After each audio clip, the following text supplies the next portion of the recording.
KP రావు గారు Christian అనేటువంటి స్లోగన్ని తీసుకొని వైఎస్ షర్మిల గారు అంటే క్రిస్టియన్ స్లోగన్నే అస్త్రంగా మలుచుకొని వైఎస్ షర్మిల గారు జగన్మోహన్ రెడ్డి మీద ఒక బాణం ఎక్కువ పెట్టారా అంటే ఏం చెప్తారు సార్? సార్ నేను ఒక విషయం చెప్పదలుచుకున్నాను. నాకున్న అవగాహన నాలెడ్జ్ ప్రకారం కుల నాయకులు కలనాయకులు అయ్యారు. కులం కూడి పెట్టదు, మతం మర్యాద ఇవ్వదు. మన మీద ప్రజలకి అన్ని కులాలు అన్ని మతాలు మన నాయకత్వాన్ని సమర్థిస్తేనే మనం గెలుస్తాం. ఒక క్రిస్టియన్స్ వేస్తేనో, ఒక కమ్మారు వేస్తేనో, ఒక రెడ్డి గారు వేస్తేనో, ఒక నాయుడు గారు వేస్తేనో, బీసీలు వేస్తేనో, ఎస్టీలు వేస్తేనో, మైనార్టీస్ వేస్తేనో ఏ రాజకీయ పార్టీకి గెలవదు. వాళ్ళు ఆ యొక్క మతస్థుతుల్ని ఆ యొక్క కులాల్ని రచ్చగొట్టి ఈ నాయకులు వాళ్ళ సర్వైవల్ కోసం వాళ్ళ ఎగ్జిస్టెన్సీ కోసం వాడుకుంటారు. నేను గతంలో కూడా చెప్పా, ఈ కుల నాయకులందరూ ఎమ్మెల్యే పదవులు ఎంపీలు పొందడానికి ఈ సంఘాలను అడ్డం పెట్టుకుని పదవులు పొందుతారు. పదవులు పొందినాక ఆ పార్టీకే ఓటు వేయమంటారు. ఎందుకైనా ఏ పార్టీకైనా నాకు ఒక పార్టీ ఇష్టం, మా కుల సంఘం నాయకుడు చెప్పాడని చెప్పి ఇంకో పార్టీకి వేస్తానా? అలా వేసంటే ఈ కుల నాయకులందరూ ఈ రాష్ట్రాలకి దేశాలకి ముఖ్యమంత్రులు ప్రధానమంత్రులు అవుతారు. కులం ఎవరేమంటా ఉండదండి. తాత్కాలిక కుల ప్రస్తావన కాదు, అంటే ఏపీసీసీ చీఫ్ గా ప్రెసిడెంట్ గా ఆవిడ ప్రమాణ స్వీకారం చేసిన రోజే జగన్మోహన్ రెడ్డి గారిని జగన్ రెడ్డి అంటూ ఏకవచనంతో పిలుస్తూ మణిపూర్లో క్రిస్టియన్లకు అన్యాయం జరిగితే నువ్వెందుకు స్పందించలేదు అంటూ కూడా నిలదీశారు జగన్మోహన్ రెడ్డిని. ఇవాళ ఆంధ్రప్రదేశ్కి వచ్చినాక అడిగారు షర్మిల గారు ఆ మాట. ఆవిడ రాజకీయాలు 2 సంవత్సరాల నుంచి ఉంటున్నారు కదా. ఈ మేలో జరిగింది ఇన్సిడెంట్. మేలో ఎందుకు అడగలేదు? మే నుంచి అడగాలి కదా. చంద్రబాబు నాయుడు గారైనా, జగన్మోహన్ రెడ్డి గారైనా, ఇంకొకళ్ళైనా ఎందుకు స్పందించలేదని ఆ రోజు ప్రశ్నిస్తే ఇవాళ ప్రశ్నించే దానికి ఇంకా విలువ ఉంటుంది. ఇవాళ ఏదో క్రిస్టియన్స్ ని రెచ్చగొట్టి దాంట్లో స్ప్లిట్ తీసుకొచ్చి ఆ ఓటింగ్ ప్యాటర్న్ ని తను క్యాష్ చేసుకోవటానికి టెంప్ట్ చేసేసి క్రిస్టియానిటీని తీసుకొని తన హక్కును చేర్చుకోవాలి, తనే బ్రాండ్ అంబాసిడర్ క్రిస్టియానిటీ అన్నట్టు క్లెయిమ్ చేస్తే అంత ప్రజలు అంత అమాయకులు కాదు. నేను యాక్సెప్ట్ చేయను. ఆవిడ she's very good. She responded in the month of జులైలోనే ఆవిడ మణిపూర్ ఇష్యూ మీద రెస్పాండ్ అయ్యారు. I'm very happy about her demand in the July.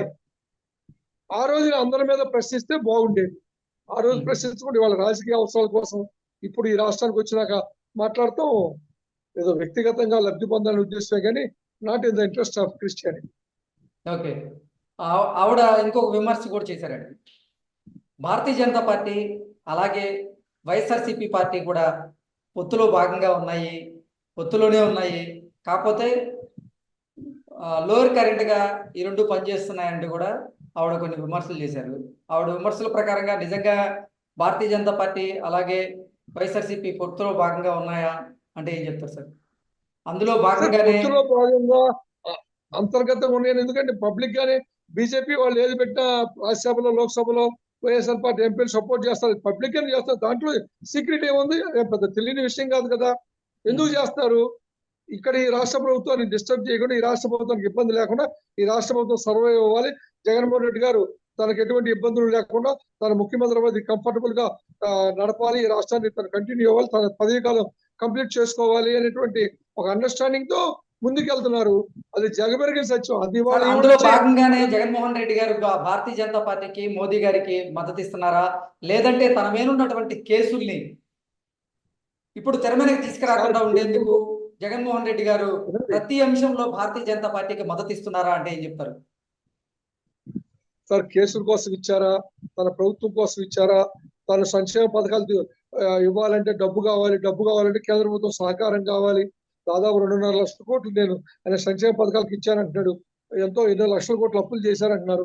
కేంద్ర ప్రభుత్వం సహకారం లేకుండా ఈ డబ్బులు రావు, ఈ అప్పులు రావు, లేకపోతే సంక్షేమ పథకాలు రావు.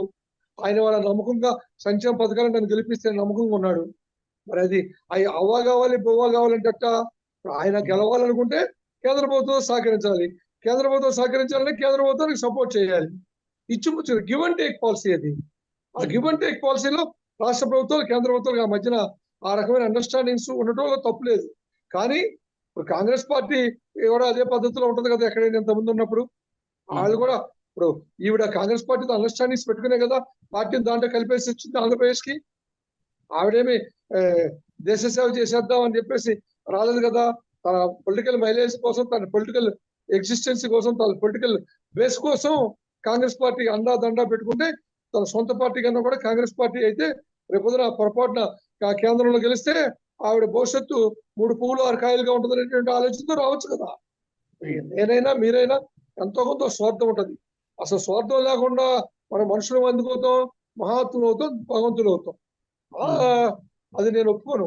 అది రాజకీయాల్లో ఏ మనిషి అయినా తను ఉండాలి కదా. ముందు జగన్మోహన్ రెడ్డి గారు తను సర్వే అవ్వాలి. తను సర్వే అవ్వాలంటే ఢిల్లీలో ఉన్న ప్రభుత్వంతో సహకరించాలి. అది కామన్ సెన్స్. ఎవడైనా అది అర్థం చేయండి. ఇప్పుడు నేను ఉన్నానండి, నా మీద ఒక ప్రాబ్లం వచ్చింది. నేను ప్రభుత్వంలో ఉన్న వాళ్ళు ఎవరినో వాళ్ళు సహకారం తీసుకోవాలని నేను ప్రభుత్వానికి అనుకూలంగా ఉండాలి. కానీ నేను ప్రభుత్వాన్ని తిడితే నాకు సపోర్ట్ చేస్తారా? ఏదైనా సమస్య విమర్శ సూచనాత్మకంగా ఉండాలి. కానీ ఏదో నేను చాలా బుద్ధిమంతుడిని, గుణవంతుడిని, ఎదుటోళ్ళు తప్పులు చేశారు, ఎదుటోళ్ళు ఈ రాష్ట్రాన్ని అమ్మేశారు, ఎదుటోళ్ళు ఈ రాష్ట్రాన్ని తాకట్టు పెట్టేశారు, కాంగ్రెస్ పార్టీ తాకట్టు పెట్టలేదు, కాంగ్రెస్ పార్టీ నాయకులంతా గుణవంతులు, శీలవంతులు, ఈ రాష్ట్రాన్ని కాపాడారు అని చెబితే నమ్మేంత పరిస్థితులు ఈ తెలుగు ప్రజలు లేరండి. అది ఆవిడ విమర్శన సూచనాత్మకంగా ఉండాలి. ఇలా చేశారు, నేను అలా చేయను, గతంలో తప్పు చేసిన కాంగ్రెస్ పార్టీ ఇంతకుముందు తప్పు చెయ్యం అని తను ఒక ఎక్స్ప్లెనేషన్ ఇచ్చుకుని ట్రస్ట్ వర్ది ప్రజల్లో తన మీద ఒక నమ్మకం కలిగించుకోవాలి. ఇప్పుడు వాళ్ళ నాన్నగారు 25 సంవత్సరాలు కష్టపడితే ముఖ్యమంత్రి పదవికి అవకాశం వచ్చింది కాంగ్రెస్ పార్టీ. ఎంతో మందితో ముఖ్యమంత్రులతో పోరాడాడు. ఆయన ఒక నిత్యాసమర్థ నాయకులాగా పేరు తెచ్చుకున్నారు. కానీ చివరిలో రాజశేఖర రెడ్డి గారు దేవుడు అన్నట్టు పేరు తెచ్చుకున్నారు. 25 ఏళ్ళు పట్టింది ఆయన. ఇవాళ ఈవిడ వచ్చి 2 రోజులు కూడా కాలేదు, అప్పటికే మనం ఆవిడ గురించి ఎక్కువ ఊహించుకుని ఎక్కువ మాట్లాడుతూ కూడా అంత అనవసరమైన పద్ధతి. ఇక జగన్ రెడ్డి అని అంటాం ఎలా ఉందంటండి ఇవాళ రేపు ప్రజల్లో, రాజకీయ నాయకుల్లో కానీ, ఈవెన్ మీ టీవీ యాంకర్లో కానీ గారు రెస్పెక్ట్ అనే వర్డ్ లేదు. ఎవరిని ఏకవచన సంబోధన చేస్తారు యాంకర్లు కూడా. వాళ్ళు ఏదో ఎక్కువ అనుకుంటున్నారో లేదా అది నాకు తెలియదు. కానీ ప్రెస్ నాలెడ్జ్, ప్రెస్ లో అలాగే పిలవాలేమో, నాకు అంత అవగాహన లేదు ఆ విషయంలో. చంద్రబాబు నాయుడు, మోడీ, జగన్మోహన్ రెడ్డి బొడ్డుకోసి పేరు పెట్టినట్టు మాట్లాడతారు. మరి ఇంతకుముందు ఎప్పుడు ఈ మధ్యనే అంటే ఇప్పుడు ఏం లేదు సార్, మాకు జర్నలిజంలో కొన్ని ఎథిక్స్ ఉంటాయి. ఆ ఎథిక్స్ ప్రకారంగా యాంకర్లు అలా ప్రస్తావన చేయాల్సిన అవసరం ఉంటుంది తప్పితే అదేదో రెస్పెక్ట్ లేకుండా ఉండడం ఇంకోటి కాదు. ఇప్పుడు ఏమంటారంటే కొంతమంది మాట్లాడేటప్పుడు బహువచనంతో మాట్లాడతారు, కొంతమంది మాట్లాడేటప్పుడు ఏకవచనంతో మాట్లాడతారు. ఇప్పుడు ఇందాకే మీకు చెప్పా, ఇప్పుడు షర్మిల గారు జగన్ అన్నగారు అన్నా, జగన్ మోహన్ రెడ్డి గారు అన్నా, జగన్ రెడ్డి అన్నా, ఆవిడ చెప్పదలసింది సూటిగా క్లుప్తంగా ప్రజలకు అర్థమయ్యేటట్టు ప్రజల నమ్మకం కలిగించేటప్పుడు ఎలా చెప్పినా పర్వాలేదు.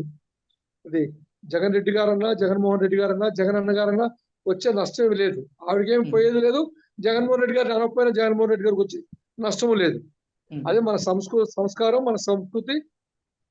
ఆడపడుచు, ఇంటి ఆడపడుచు, తోటి సోదరుడు, వ్యక్తిగతంగా అభిప్రాయాలు ఎన్ని ఉన్నప్పటికీ నలుగురిలో ఉన్నప్పుడు సందర్భోచితంగా గౌరవప్రదంగా మాట్లాడుకుంటే ఇరు వర్గాలకి గౌరవంగా ఉంటుంది అనేది అభిప్రాయం. Okay sir, thank you so much.